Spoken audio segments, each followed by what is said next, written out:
Hey guys, I had ordered some saffron bulbs and just opened the package to see what I have. This was on day one and they look okay. So I had to let them sit for a while because I didn't have soil. So when I came back to see on day three, I see these many buds all popped up inside the packaging itself. So overwhelmingly happy about it. Even before potting this, I got my harvest already. Welcome to my channel Everything Under the Sun. My name is Divya and today I'm going to show you how I'm going to pot these saffron bulbs and maybe some quick tips as to how to get them to grow. Saffron is the most expensive spice in the world and the best saffron is from Kashmir or Iran. Kashmir saffron has the darkest strands and it's the best in terms of flavor, aroma and color.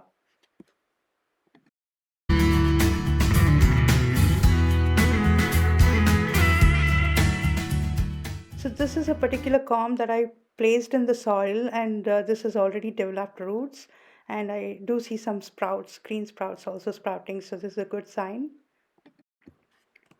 Now for the flowers to appear, technically they need the right conditions in the right soil and then right temperatures, and to harvest you need to collect the red stigma that you see on the flower.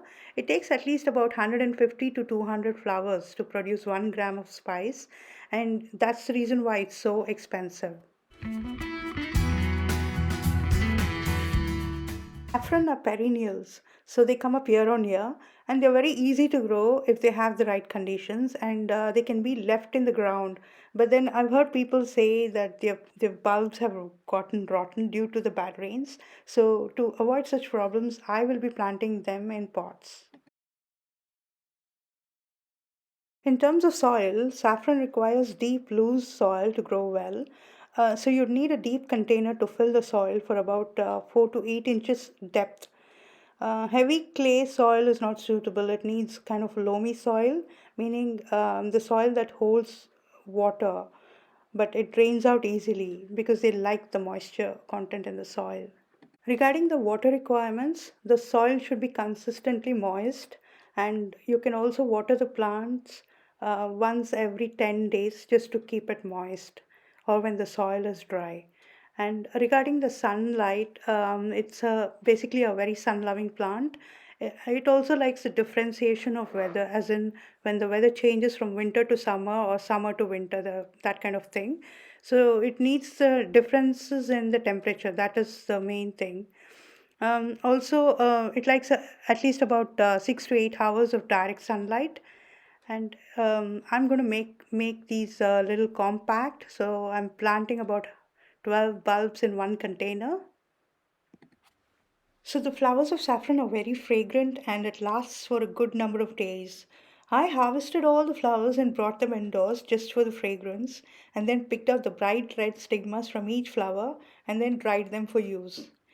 Now, talking about pests for saffron plant, mites, thrips, and beetles are common pests, but they're not very problematic.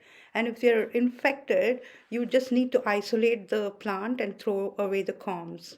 You can actually spot the thrips as they leave a yellow or a white kind of spot on the leaf. And then beetles can be hand picked, and you could use soap water or soap spray to deter all of these kind of pests. Another problem could be the rodents because they eat the corms and the leaves and they can decimate the crops.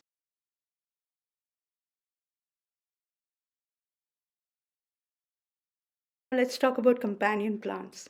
These companion plants may help the saffron plant to grow better.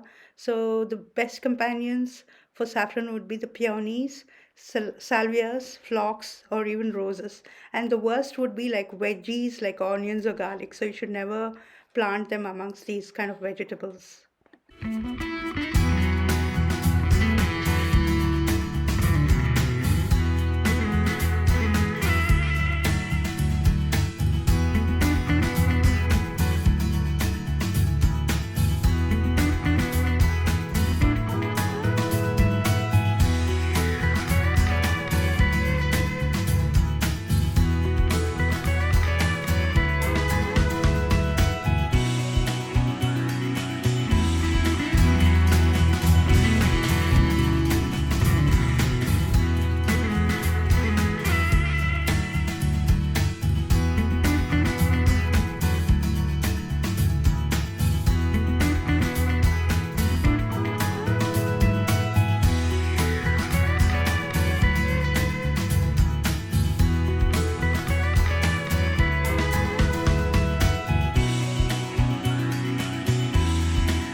Each flower produces three strands of saffron and three to six flowers per corm.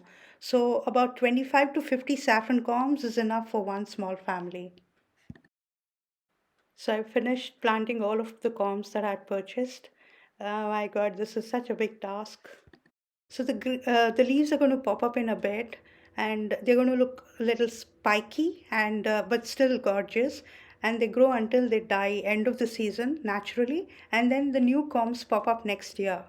So saffron are exotic beauties, and it's so much fun to observe the growth at each phase. Hope this content was useful, and do subscribe to my channel. Happy gardening!